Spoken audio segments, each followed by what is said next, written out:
Señor, te honramos y te bendecimos, Padre. Amén y amén y amén. Ocupe su lugar, amado.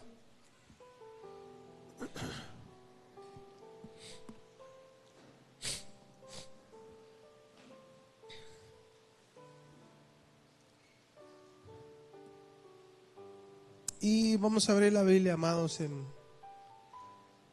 el libro de los Hechos, en el capítulo 4, y vamos a leer los versos 31 y 32. Hechos capítulo 4, versos 31 y 32.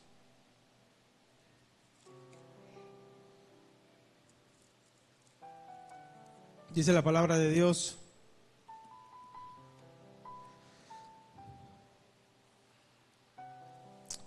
dice, y la multitud de los que habían creído era de un corazón y de un alma, y ninguno decía ser suyo propio nada de lo que poseía, sino que tenían todas las cosas en común. Perdón, verso 31.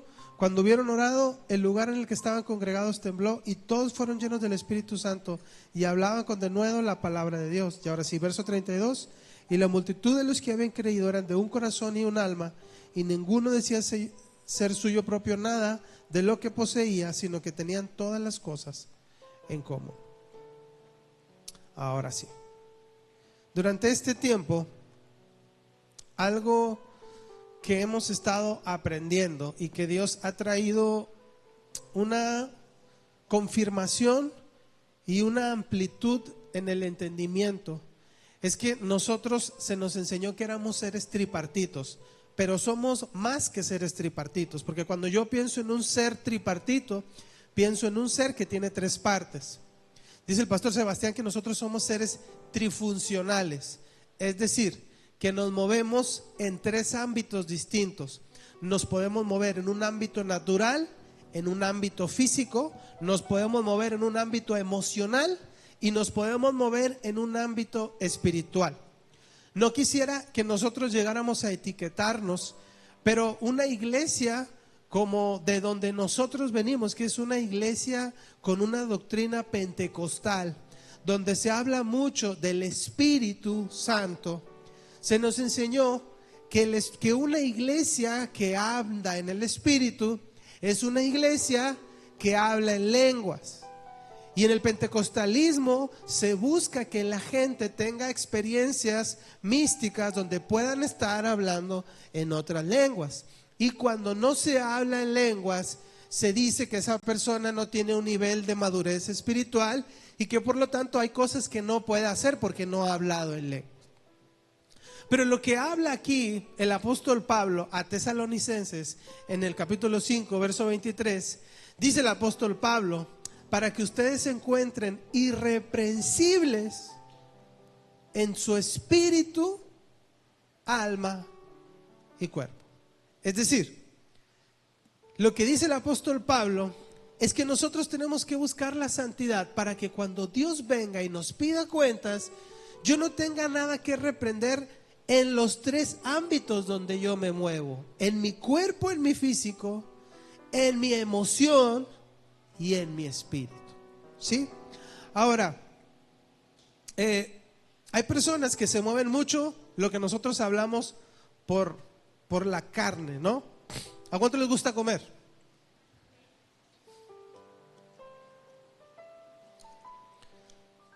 Creo que falta honestidad en esa respuesta, amado. Efusividad. Yo creo que a todos nosotros nos gusta comer, ¿verdad? Y nos gusta comer rico. Hay gente que se mueve mucho por los deseos de la carne. ¿A qué me refiero a los deseos de la carne? Lo que tu cuerpo pide: descansar, comer, sexualidad. ¿Y dónde nosotros lo vemos? Que esa persona solo está hablando de eso. ¿Sí? Solo está. ¿Te sientas al platicar con él? No, hombre, es que fíjate que en mi colonia hay unos tacos bien ricos. Pero es que yo vivo muy lejos. Bueno, por tu colonia hay otros tacos bien ricos. Y conoce todos los tacos de todos lados. Sí, porque hay una voluntad, hay algo en su corazón, en sí mismo, que lo mueve más, y es su carne. Pero hay gente que es emocional, se mueve mucho por lo que siente, ¿no? Y hoy puede estar contigo. ¿No les ha pasado que conoce gente que puede estar contigo hoy al 100 y mañana no te quiere ver? Le caes mal, porque es emocional. Hay gente, pasa mucho en el matrimonio, ¿no? No me van a dejar mentir, ¿verdad, hermano Brandon? Un día eres Chayanne,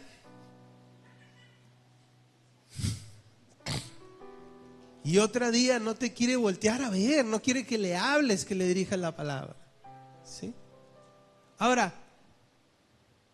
yo no puedo pensar que yo puedo disociarme de mis emociones. No puedo. Soy un ser que tiene un cuerpo, pero también soy un ser que tiene emociones. Y todo el tiempo funciono en el ámbito también emocional. Pero hay un ámbito que a nosotros no hemos comprendido completamente. Y ese ámbito es el ámbito espiritual. Pablo dice que la iglesia y la teología, Pablo lo dice en la Biblia, pero la teología lo conceptualiza de esta manera y dice que la iglesia es el cuerpo místico de Cristo. Sí. Y Pablo habla de que somos órganos, de que cada quien tiene su lugar en el cuerpo, ¿sí? Pero Pablo dice algo hermoso, dice, pero hay una cabeza. ¿Cuál es la cabeza? Cristo. Cristo, que es la cabeza. ¿Qué quiere decir? Que la iglesia funciona en pos de lo que la cabeza quiere. Entonces, por ejemplo, usted piense ahorita, ¿qué se le antoja comer?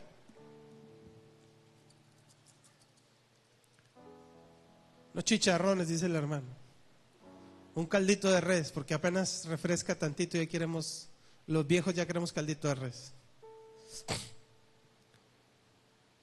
Ahora imagínense que usted dice, quiero chicharrones. Su mano no le va a decir, no, yo no quiero chicharrones, yo quiero milanesa. Sí. ¿Por qué? Porque su cabeza ya tomó una decisión y va a funcionar en pos de eso. Ahora, esa decisión se mueve en tres ámbitos: en el ámbito físico, en el ámbito emocional, pero también en el ámbito espiritual. ¿Sí? Ahora, nosotros como iglesia no hemos aprendido a desarrollar una vida en el espíritu. ¿Sí? Nos ha faltado comprender cómo funcionamos o cómo caminamos en una vida espiritual. Entonces, aquí dice la Biblia en el verso 31, habla de una práctica. Dice, cuando hubieron orado. En el contexto de esto que habla el apóstol Pablo, que habla el libro de los Hechos, en este contexto habla de un milagro que Pedro y Juan hicieron, ¿sí? Y el milagro es del cojo que estaba en la puerta de la hermosa. Es un milagro muy predicado y del que se habla mucho. Van caminando Pedro y Juan, y el cojo, que está acostumbrado a pedir dinero, cuando lo ve, les pide limosna, les pide dinero. ¿Y qué le dice Pedro? ¿Qué le dice, hermana Nelly? No tengo plata ni oro, pero lo que tengo de lo que tengo te doy. En el nombre de Jesús, levántate y anda. Y el cojo se levanta. Entonces los fariseos, que ven el milagro porque lo hace afuera del templo, los fariseos inmediatamente van contra Pedro y Juan y los meten a la cárcel, porque ellos están en contra de lo que los fariseos quieren. Los meten a la cárcel, y estando en la cárcel son azotados. Pero como muchos vieron el milagro, los que vieron el milagro y se acercaron con Pedro y Juan, Pedro les empieza a predicar, y como 5,000 personas se convierten. Vienen los fariseos porque ven el alboroto. ¿Cuántos han visto The Chosen? Y ven cuando Jesús está predicando y cómo se le alborotan todos. Bueno, así se alborotan todos. Y entonces ellos ya estaban en la cárcel, y todos estos 5,000 se amotinan ahí. Y entonces los fariseos dicen, tenemos que sacarlos. Y los azotan y los sacan. En ese contexto, ¿sí? ¿Qué hicieron después de eso? ¿Qué acabamos de leer? Verso 31. 4:31. ¿Qué hicieron, amados? oraron. Ahora imagínese, si usted lo meten a la cárcel, va usted caminando por la calle muy tranquilamente con su Biblia en la mano, de repente llegan unos tipos y lo meten a la cárcel. ¿De qué le darían ganas a usted hacer después de salir de la cárcel? ¿Qué quisiera hacer después de salir de la cárcel? Yo creo que orar no. Yo creo que orar no. Yo creo que salimos y vamos a decir, bueno, ¿de qué sirve que esté buscando a Dios? ¿Para qué estoy predicando? ¿Para qué estoy yendo a la iglesia si nada funciona? Pero estos tipos tenían otra mentalidad. Entonces cuando salen de la cárcel, y no solamente salen de la cárcel, sino que son golpeados y azotados, lo primero que hacen es que se juntan con todos y se ponen a orar. Eso es lo primero que hacen. Hay una motivación, porque yo quiero que usted entienda que nosotros tenemos una mentalidad muy occidentalizada y que no alcanzamos a comprender aún que esa mentalidad occidentalizada nos hace creer que nosotros tenemos que vivir en función de nuestro bienestar solamente. Y ese es nuestro gran problema. ¿Qué es lo que me motiva? ¿Por qué oro? Porque quiero estar bien. ¿Por qué oro? Porque quiero que Dios me bendiga.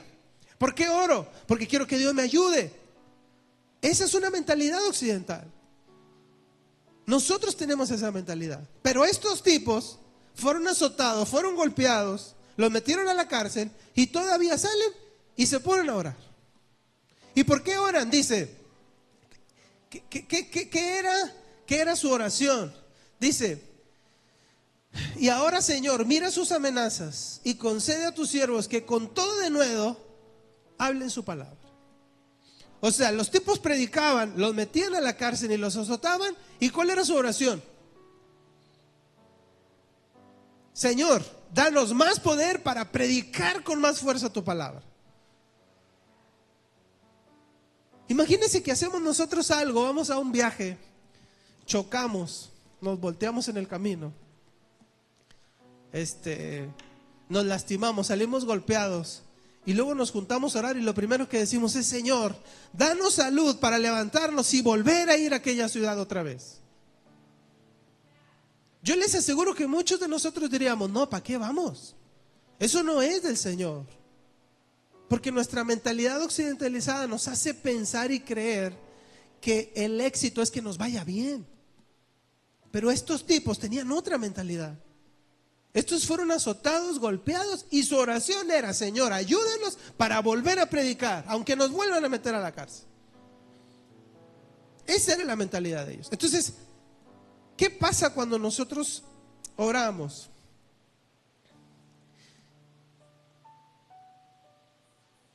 Cuando nosotros oramos, amados, fíjese, le voy a leer lo que dice aquí, dice: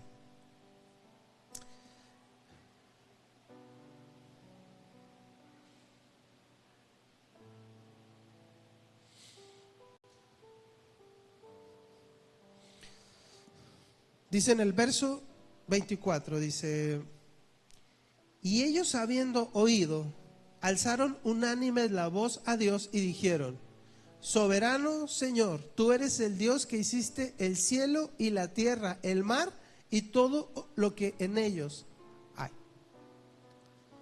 Esas palabras que ellos mencionan ahí son palabras de adoración. ¿Qué fomenta una vida en el Espíritu? En lo que leímos, dos cosas: primero, la adoración, y segundo, la oración. En el verso 24 ellos adoraron, en el verso 31 ellos oraron. ¿Qué pasa cuando nosotros oramos? Cuando nosotros adoramos, perdón. ¿Qué pasa cuando adoramos con la canción? Yo sé que muchos de nosotros hemos escuchado muchas veces y hemos predicado yo mismo que adorar no es cantar, pero es parte de la adoración. Si yo no sé adorar de otra forma, porque nos dicen adora con tu vida, tu adoración son todos los actos que tú le presentas a Dios durante el día, ok, pero si yo no sé hacer eso, si yo no soy consciente de eso, ¿cómo puedo comenzar a aprender a adorar? Participando de la canción. Porque si yo participo de la canción, ocurre algo en nosotros. ¿Sabe qué es lo que pasa cuando nosotros participamos de la canción? Que nosotros entramos en un estado, nuestro cerebro entra en un estado en donde todos esos pensamientos que usted ahorita trae y que usted está pensando ahorita en qué va a comer al rato, en el trabajo, en que si va a hacer esto, que si va a hacer aquello, cuando yo empiezo a adorar, ese ruido se calla. Entonces hay gente que dice, no, es que yo no canto porque canto muy feo, pero no se trata de que cantes bonito, que cantes mal. No se trata de eso, nunca se trató de eso. Se trata de participar colectivamente en torno a una canción. Porque ¿qué es lo que dice después en el verso 32? Dice que la multitud de los que habían creído eran de un mismo pensar y de un mismo sentir. Pero si yo vengo a la casa de Dios y yo veo que hay un mover en la adoración y yo no participo de la canción, yo no me puedo meter en ese mover que ya hay. Entonces de pronto alguien se puede parar a decir algo y yo no lo voy a comprender porque mi cabeza está en otro lugar, porque no participo de la canción. Y cuando yo empiezo a adorar, a participar de la canción, ¿qué es lo que participa primero? Hay una parte física, ¿verdad? Porque canto, mi cuerpo. Pero también hay una parte emocional. Porque a lo mejor usted va a decir, no, esa canción no me gusta. ¿Qué es eso? La emoción, el alma, no me gusta. Pero luego canta la canción que a usted le gusta. Y ahí participa su emoción. Pero mientras yo sigo obligándome a participar en la canción, va a llegar un momento en el que mi alma se va a quebrar y se va a someter al Espíritu. Y entonces, no importa si no me gusta lo que están cantando, yo voy a adorar. Porque estoy participando. Y la adoración, amados, es un acto espiritual. Nuestro problema es que no alcanzamos a comprender las implicaciones de lo que hace en mi ser el que yo cante. No le voy a hablar todavía de la adoración completa, sino solamente del cantar. Con solo el hecho de yo cantar, yo empiezo a hacer algo que poco a poco empieza a romper mi alma, empieza a quebrar mi alma y empieza a meterse una voz adentro de usted. ¿Cuál voz cree que es usted? ¿Cuál voz cree? Es la voz del Espíritu. Es el sentir del Espíritu. Es el mover del Espíritu. Entonces a veces hacemos cosas que no comprendemos. Alguna vez, hace mucho tiempo, la hermana Jessica me dijo, ¿sabes qué? Estaba en el culto y sentí ir a orar por tus pies, pero no sé si eso es de Dios o no. Pero imagínense que ella lo siente y otra persona lo siente. ¿Cómo llegamos los dos a sentir lo mismo? Porque hay un fluir en el Espíritu al cual yo tengo que acceder. Porque yo no puedo acceder a él emocionalmente. Lo puedo manipular emocionalmente, pero no puedo acceder a él emocionalmente. Pero cuando yo me conecto con el Espíritu de Dios, yo sí puedo acceder a él en el Espíritu. Entonces va a ver, por ejemplo, Pedro, que dice Pedro a Ananías, ¿se acuerda Ananías? Que Ananías va y presenta una ofrenda y hay un engaño en la ofrenda que presenta. Y entonces Pedro ve el corazón de Ananías. ¿Pero cómo lo ve? ¿Es adivino? ¿Tiene superpoderes? No, porque hay un espíritu que le permite acceder a él y puede ver lo que hay en su corazón. Y lo ve claramente. ¿Cómo lo ve? En el espíritu, no en la emoción. Lo ve en el espíritu. Ve que a veces el hermano Pedro nos da una palabra y es una palabra muy puntual, muy única. Como cuando llegó el hermano Cris y lo sentó aquí, le lavó los pies y le dio una palabra. Pedro no había visto en la vida al hermano Cris, no sabía de él nada. Pero la palabra fue lo que en el espíritu vio.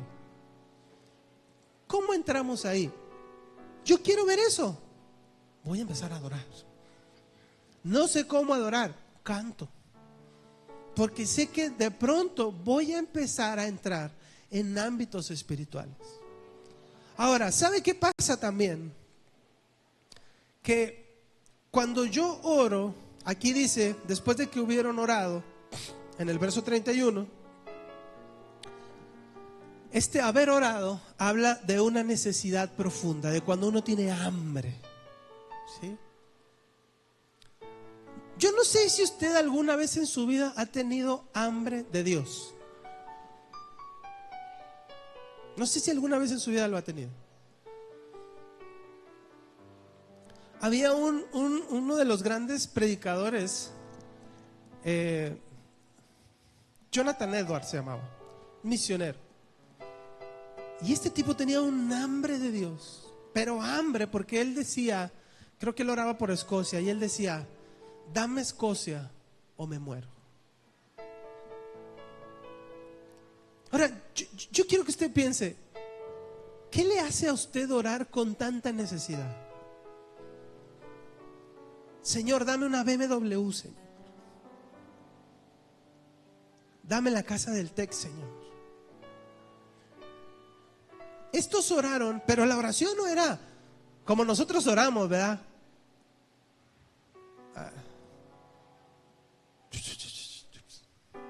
Ya. No, estos tenían una necesidad enorme. Oraron con una profunda necesidad, como la oración de alguien que no tiene eso y que ora. ¿Se acuerdan cómo oraba Ana por el hijo que no tenía? ¿Cómo oraba? Con una necesidad, con lágrimas, derramaba su corazón porque había una necesidad adentro. ¿Qué es eso? Eso es hambre. Yo he escuchado a mucha gente que dice: no, es que yo oro y a mí Dios no me habla. Y le digo: a ver, Señor, dime qué hago. No, nada. No me habla. No, claro, Dios nunca te va a hablar así. Desde ahorita te lo digo, nunca te va a hablar así. Ora 5 minutos todos los días de tu vida y va a ser difícil que Dios te hable así. Cuando yo pasé por el proceso de depresión, yo oraba 4 horas diarias. 5 horas oraba. Yo tenía un hambre. Yo quería escucharlo. Quería saber que estaba Él. Quería saber que no era mentira, que no estaba equivocado. Tenía hambre. Nadie me acompañaba. No había nadie quien tocara la guitarra y cantara conmigo. Nadie, yo solo. Y no duré 1 mes orando, duré 2 años orando. Eso es hambre. Amados, nuestra mentalidad occidentalizada nos ha enseñado a orar sin hambre.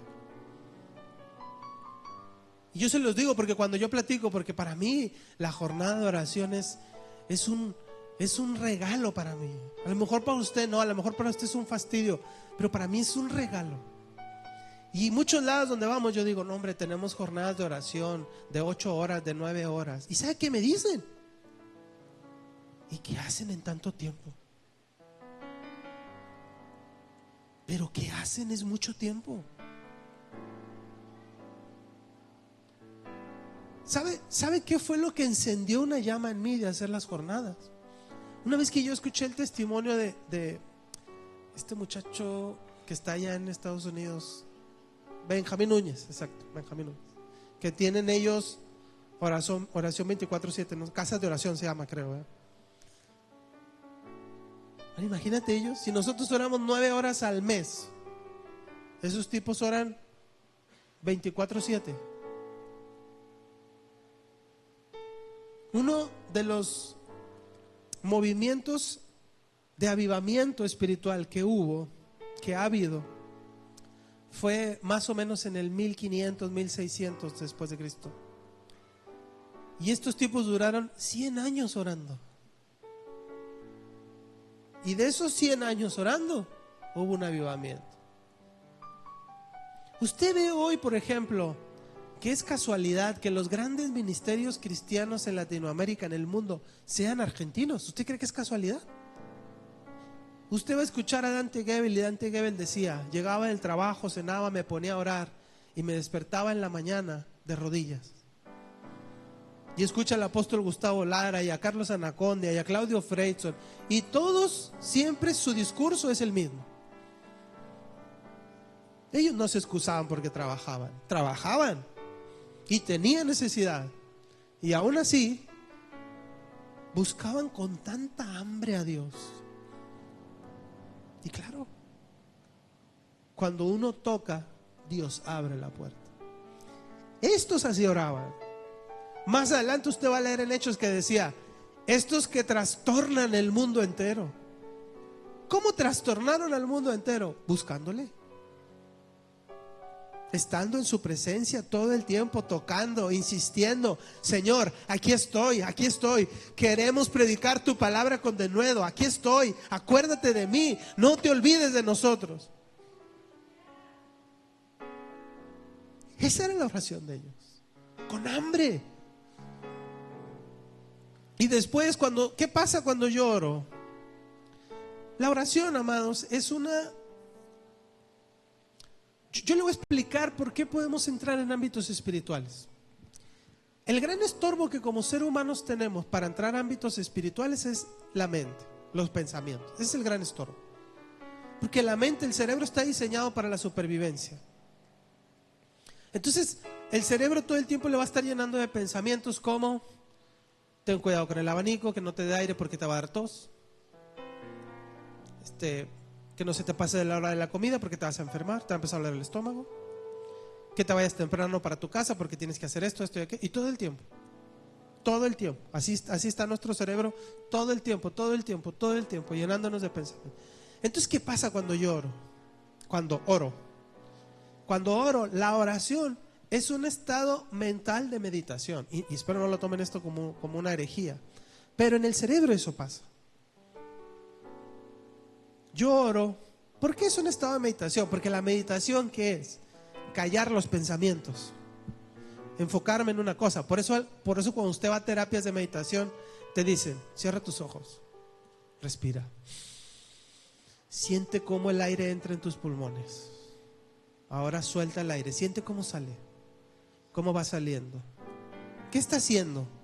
Está haciendo que tu mente se enfoque en una cosa. Eso es meditar. La oración hace eso. Ahora, ¿qué es lo maravilloso de la oración? ¿En qué nos enfoca la oración? En Dios. Eso es lo maravilloso. Que no estoy pensando en mis pulmones, no estoy pensando en el aire, no estoy pensando en el cuarto, en la habitación donde estoy. No. ¿En qué estoy pensando? En Dios. Después de un tiempo yo estar orando, ¿sabe qué pasa? Porque ¿cómo empezamos a orar? Sí, claro, empezamos: Señor, ayúdame, Señor, bendíceme, Señor, me duele la rodilla, Señor, mi muela, Señor, mi suegra, Señor, el dinero, la tarjeta, y Señor. Venga una jornada. En una hora se le va a acabar esa oración. ¿Y sabe qué va a pasar? Después de un rato de estar pidiendo o llorando porque traemos una carga enorme, ¿sabe qué va a pasar? Se va a callar. Y luego el rey David dice algo hermoso. El rey David dice en uno de los salmos, creo que es el Salmo 24, donde dice: una cosa he demandado a Jehová, esta buscaré, que esté yo en la casa de Jehová todos los días de mi vida. ¿Para qué? Para contemplar. La contemplación es un tipo de meditación. Y contemplar no es ver. Es como ustedes que tienen hijos. ¿Qué sintieron cuando vieron a sus hijos por primera vez?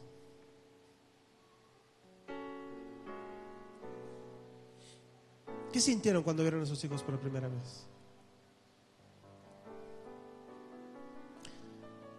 ¿Qué sintió hermana Brenda cuando vio a Matías por primera vez?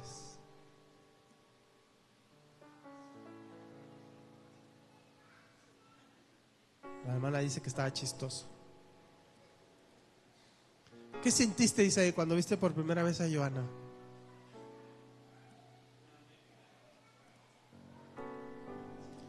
¿Sabe qué pasa cuando un padre ve a su hijo por primera vez? No puede dejar de verlo. Lo mira y lo mira y lo mira y le hace cosquillas y le mueve la cara. Y aunque sea una bolita de masa así, sin forma todavía, usted dice: qué hermoso. ¿Sabe qué está haciendo? está contemplando. Usted no está pensando que si cuando sea grande le va a sacar canas verdes, que si va a gastar mucho en pañales.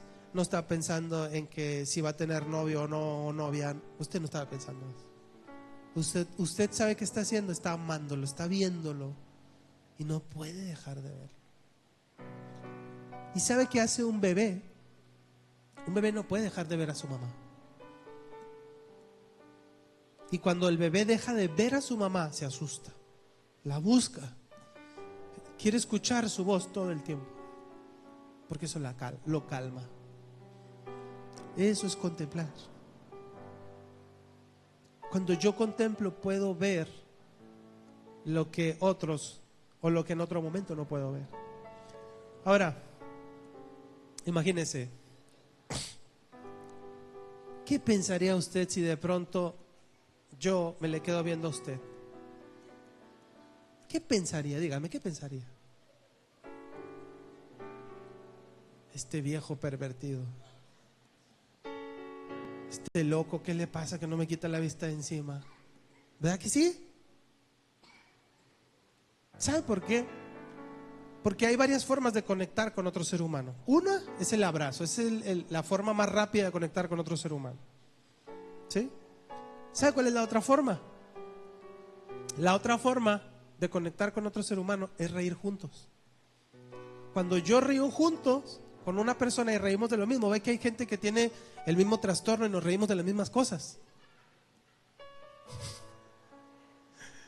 Y ves que le enseñamos un chiste a alguien y se queda viendo y dice, ay, qué feo, qué oscuro eso, ¿no? Pero hay otro que se ríe a carcajadas como tú. Bueno, reír con otra persona hace que conectes a un nivel más profundo que un abrazo, mucho más profundo. ¿Sí? Ahora, hay otra manera de conectar con otro ser humano, ¿y sabe cuál es? Vernos a los ojos. Ahora, no vernos un minuto, ni 30 segundos. Los estudios que se han hecho dicen que pasan más de 5 minutos viéndose el uno al otro. Y han hecho estudios donde sientan a esposos, porque imagínate si traes a dos extraños y se ven, va a ser complicado, ¿no? Se sientan el uno al otro y se empiezan a ver y no se dejan ver. ¿Qué cree que es lo primero que hace cuando se miran los esposos el uno al otro? Se ríen. Y te ve el defecto y todo, pero te sigue viendo y dicen 2, 3 cosas y después de unos minutos se callan. ¿Y sabe qué ha pasado? Que en un momento de pronto empiezan a llorar. ¿Y sabe qué pasa? Conectan con ese ser humano y pueden ver cosas que no habían visto.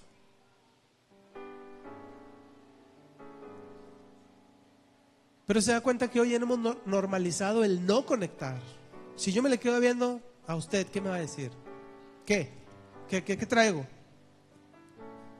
¿Ando manchado de la cara o qué? Eso es lo que vamos a decir. ¿Qué? ¿Traigo cilantro en los dientes? Yo a veces le digo a mí, tranquila mi amor, estoy contemplándote. ¿Y sabe qué hace ella? Hace caras raras cuando la veo.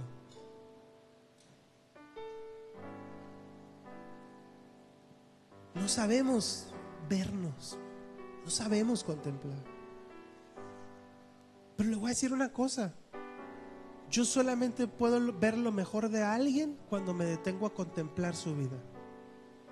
Si yo veo, no voy a ver la hermosura. ¿Quiere conocer a Dios? ¿Quiere ver a Dios? Contémplelo. Pero la contemplación no se va a dar así. No, después de que su mente se calle, que usted ya no le pida nada a Dios, usted va a empezar a verlo. ¿Y sabe qué va a pasar? Lo va a contemplar. ¿Y sabe qué va a pasar cuando contemple con Dios? Cuando lo contemple, va a conectar con Dios. Y dice el apóstol Pablo, el que se une al Señor, un espíritu es con Él. Entonces, la vida en el espíritu es real, pero tengo que ser intencional. Nosotros creemos que es como que no, es que al hermano Pedro se le da fácil. Cuéntele, hermano Pedro, ¿cómo hacían ustedes sus vigilias cuando eran jóvenes? ¿Cuántas horas pasaban orando?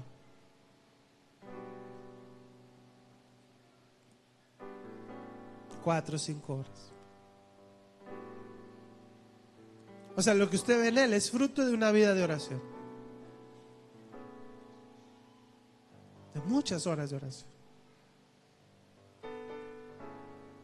Pero nosotros, cuando llegamos a la iglesia, estamos pensando ¿a qué hora se va a terminar el culto? Si la hermana Damaris empieza a cantar y a cantar y a cantar y a cantar, empezamos a decir, ya como que la pastora ya se emocionó, ¿no? Ya agarró vuelo.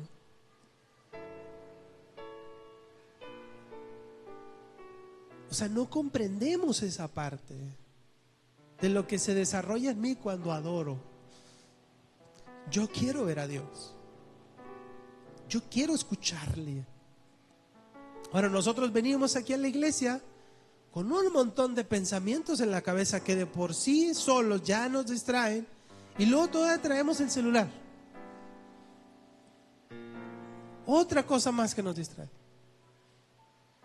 Claro, Dios puede aparecerse aquí, puede Dios mostrarnos un ángel ahí parado y usted no lo va a ver. Y se va a ir diciendo, no, es que Dios no me habla. No, es que se necesita prestar atención. Después dice aquí que cuando ellos hubieron orado, dice, el lugar donde estaban congregados tembló y todos fueron llenos del Espíritu Santo. ¿Sí? No dice unos fueron llenos, no, dice todos. ¿Por qué? Porque todos tenían hambre de Dios. Y luego ¿qué dice? Y hablaron otras lenguas, dice. Les pregunto, ¿qué dice?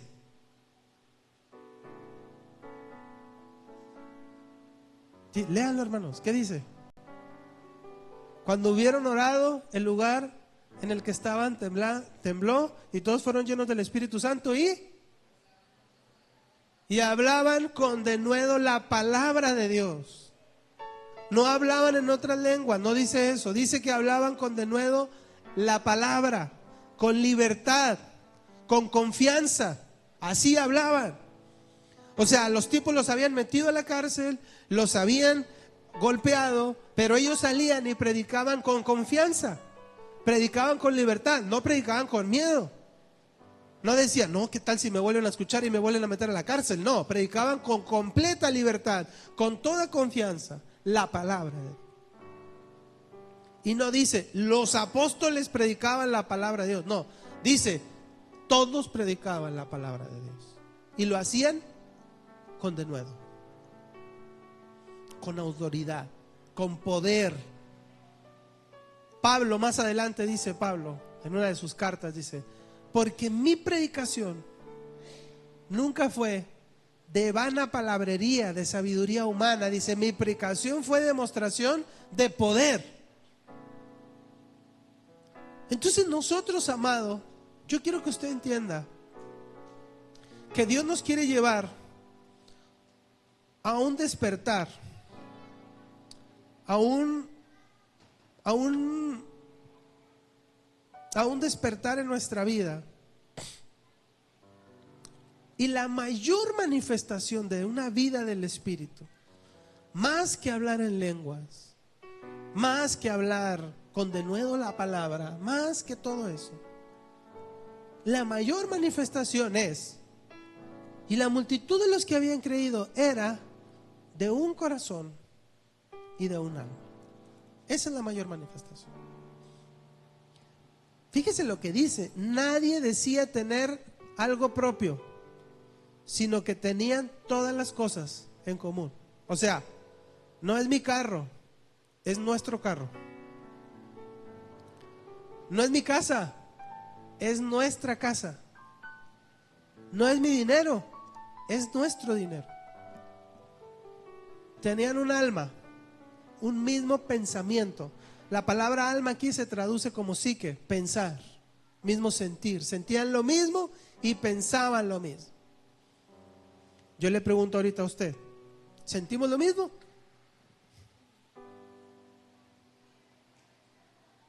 ¿Sentimos lo mismo, hermanos?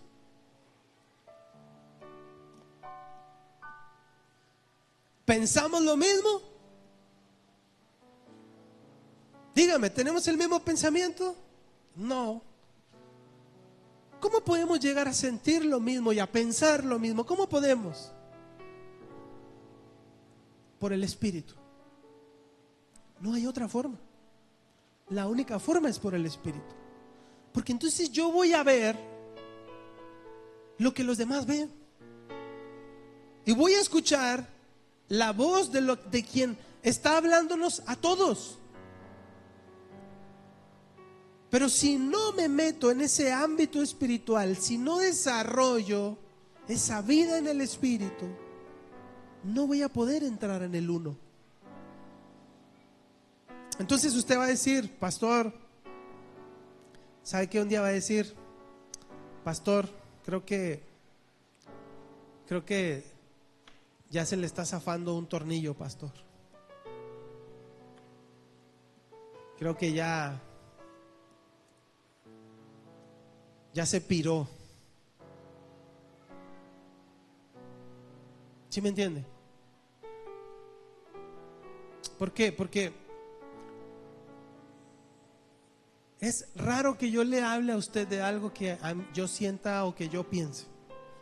Todas las cosas que yo les pido a ustedes como casa son cosas que yo oro mucho y le pregunto mucho a Dios y me angustio mucho por saber y estar seguro de que es algo que Dios nos mandó. Por eso yo les he dicho otras veces, ve que hay pastores que todo el tiempo están haciendo cosas y llegan y dicen, vamos a hacer esto y vamos a hacer aquello, y yo no soy así, porque quizá por la inseguridad que cargo, todo el tiempo trato de estar lo más seguro para hacer algo. Quizá es un error, porque debería de hacer más, pero me da miedo fallarle a Dios. Me da miedo llevarlos a ustedes a donde Dios no los quiere llevar. Me da miedo. Entonces me aseguro de ver a Dios. Me aseguro de que sé. Pero si no estamos en esa vida en el Espíritu, o si queremos ver lo mismo todo, si queremos ser de ese mismo sentir y ese mismo pensar, no se da porque nos caigamos bien. Yo quiero que usted sepa eso. Esto no se trata de que nos caigamos bien. Yo sé que a mucha gente no le caigo bien. Sé que hay mucha gente que desconfía de mí, humanamente hablando, y es normal. Pero ¿qué nos hace seguir juntos? El Espíritu. ¿Qué nos hace seguir caminando juntos? Ver lo mismo, sentir lo mismo, pensar lo mismo. Y usted va a ver que una característica de la iglesia primitiva era eso: un mismo sentir, un mismo pensar. Compartían las mesas y hablaban la palabra de Dios, y era un mismo sentir y un mismo pensar. Pablo todo el tiempo está diciendo, les pido que tengan un mismo sentir y un mismo pensar. Pablo dice en Filipenses 1:21, dice, oro para que ustedes tengan el mismo sentir que hubo en Cristo Jesús, que siendo en forma de Dios se despojó de sí mismo y se humilló a sí mismo, tomando forma de hombre. Pablo dice, hasta que todos lleguemos a la estatura de la plenitud de Cristo. Amados, hemos olvidado dónde está el gran mover de Dios en esta casa. La llave que nosotros Dios nos ha dado ha sido ser familia, ser uno. Pero somos familia en Cristo, que es más allá de caernos bien, amados. La familia no se desecha. ¿Sabe que un montón de iglesias se dividen todo el tiempo? ¿Y por qué se divide? Porque dejamos de ver lo mismo. División quiere decir dos visiones. No estamos viendo lo mismo, no estamos sintiendo lo mismo, no estamos pensando lo mismo. Ahí viene la división. Pero cuando yo logro conectarme a la misma fuente, ¿sabe qué dice Jesús de la iglesia? Dice Jesús: las puertas del Hades no prevalecerán contra él. ¿Usted cree que todo lo que hemos peleado este año es casualidad? ¿Usted cree? Enfermedades, carencias, situaciones que hemos vivido, ¿usted cree que es casualidad? No es casualidad, amado. Son las tinieblas levantándose en contra de esta casa. Y yo les dije a principio de año, ¿se acuerdan? Que era un año de pelea. Pero ¿cómo íbamos a pelear este año? Juntos. Juntos. Y la única forma de pelear juntos es por el Espíritu. No hay otra forma. Por el Espíritu. Es el Espíritu quien nos lleva a creer lo mismo, a caminar lo mismo, a sentir lo mismo. ¿Sabe que cuando estábamos en la pandemia, Dios es maravilloso? Porque cuando estábamos en la pandemia, yo me acuerdo mucho que no había cultos, porque estaba cerrada la iglesia. Entonces hacíamos los cultos en Zoom, y me acuerdo que teníamos oración los lunes. ¿Se acuerdan que teníamos oración los lunes? Todos los lunes teníamos oración. Y muchas veces no nos poníamos de acuerdo, porque siempre hacíamos una lectura bíblica y luego alguien compartía una palabra, y nunca nos poníamos de acuerdo, nunca. Y había veces que la claridad del Espíritu era tanta que el que leía la palabra al principio, el que predicaba, era la misma palabra que predicaba. Y a veces no era la misma, pero había una similitud de lo que se estaba hablando sin ponernos de acuerdo. Y eso fue cada lunes, así fue cada lunes. Todo el tiempo era el mismo sentir, el mismo pensar. ¿Y sabe dónde comenzó todo? En casa. Buscando a Dios en casa. Contemplando a Dios en casa. Reunirnos, amados, y orar y adorar todos juntos es hermoso, amados, en verdad. Yo lo disfruto mucho. Pero todo comienza en casa. Ahí comienza todo. Y usted va a ver el fruto de la gente que busca a Dios en casa.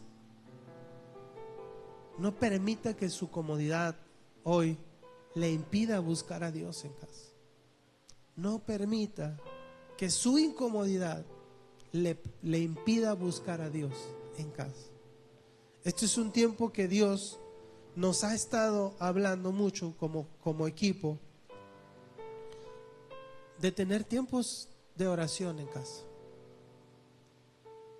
Y le voy a decir una cosa, amado: no me necesita a mí, no necesita al hermano Pedro, no necesita a la hermana Jessica, el hermano Isaí, no necesita a Brando. Necesita tomar a su familia y buscar a Dios. Eso es lo que necesita. Eso es todo. Necesita creer y dedicarle tiempo. ¿Eso es difícil? Sí, sí es difícil. Es difícil. ¿Eso amerita mucho de nosotros? Sí, se amerita mucho de nosotros. Pero yo le aseguro, amado, que si usted busca, usted va a encontrar. La Biblia dice: el que busca, halla, encuentra. Al que toca la puerta, se le abrirá.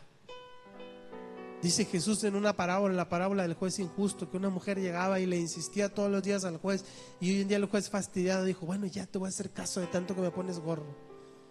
Y luego dice Jesús: ¿no será mi Padre? ¿No les prestará más atención a ustedes, mi Padre? Que es un Dios justo, que los ama. Dios, amado, todo el tiempo nos está hablando. Todo el tiempo. Pero necesitamos retomar lo que hemos perdido. La semana pasada hablábamos de que se avivara el don de Dios. ¿Se acuerdan? Que recuperáramos, que encendiéramos eso. Y eso se enciende en casa. Eso se enciende en casa. Yo puedo ver en ustedes a Cristo. Yo veo a Cristo en ustedes. Yo puedo ver y puedo sentirme tan bendecido por sus vidas. Y puedo verlo en sus hijos. Sus hijos me bendicen tanto a mí. Usted no tiene una idea.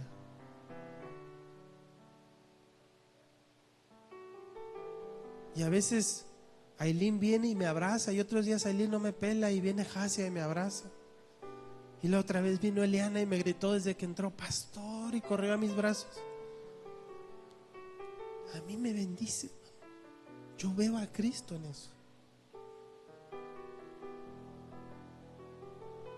Pero cuando dejamos de ver a Cristo, amados, cuando dejamos de entrar en esa vida en el Espíritu, cuando nuestra vida en casa se apaga, las cosas no van bien. Entonces llegamos aquí, claro, y no entendemos. No podemos ver lo mismo. Y sí, vamos a decir: ¿a qué vamos el jueves? Mi hermana Jessica nos predicó tan bonito el jueves. Dios nos ministró tan bonito el jueves. Y si usted hubiera estado aquí, no se hubiera perdido de eso. ¿Para qué voy? Pero ¿sabe quién va a poner eso? El Espíritu, que le va a decir: no, yo tengo que ir. Mi familia está ahí, quiero estar con ellos. Voy a ir a la jornada, yo quiero estar ahí, vamos a hacer un viaje. Yo quiero estar ahí, mi familia va a estar ahí. A lo mejor no sé predicar, no sé orar, no sé hacer nada, pero quiero ser parte, no me quiero perder lo que Dios está haciendo. Pero eso comienza en casa. Póngase de pie. Este es un tiempo, amados,